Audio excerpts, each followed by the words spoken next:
I'm Justin DiPego, and for the past many years, when Thanksgiving comes around, I make my homemade cranberry sauce to bring along to wherever it is that I'm going. I make it a little more on the savory side, and I always make 2 batches. One batch will be for the table, and it's a little more like a relish. It's maybe a little bit chunky. And the second batch is blended nice and smooth because I use it as the key ingredient in the cranberry margarita. Oh.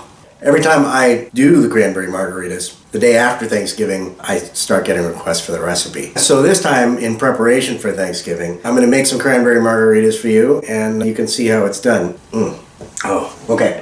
So, as with your typical margarita, I'm going to start with tequila.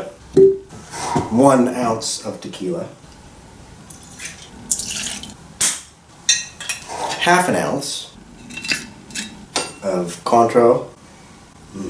You could use triple sec or any orange flavored liqueur.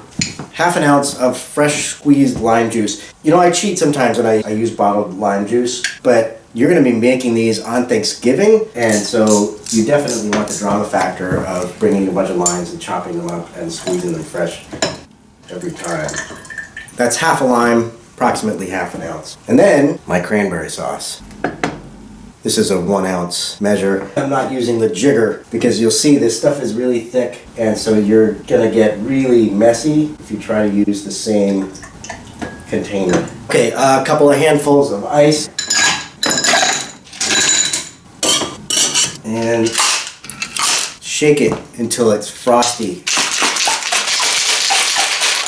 Okay, your cocktail glass. I like to do it in a rocks glass. Whatever glass you're going to serve it in, you want to rub the rim with your cut lime. You're going to take that and you're going to put it in your salt that you've already mixed up with orange zest. Now you can put ice in that glass and strain into the glass.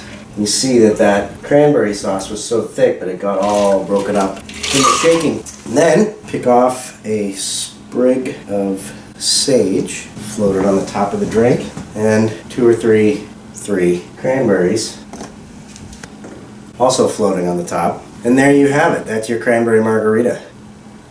That sage is right there by your nose. And the cran has that sweet bitterness. And of course the orange and the salt right there.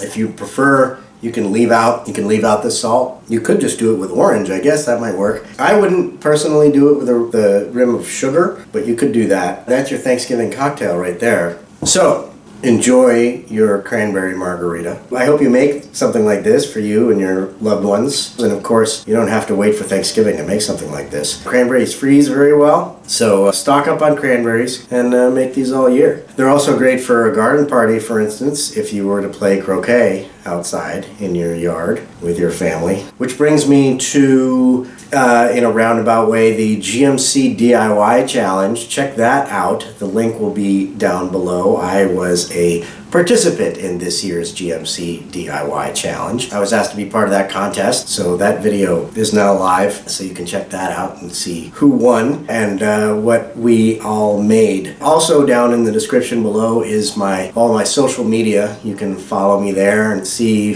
what I'm doing that doesn't end up as videos. Subscribe to this channel and see more cocktails. You see me fixing up my 100-year-old craftsman style house and all kinds of things that I make. In the meantime, thank you. Happy Thanksgiving.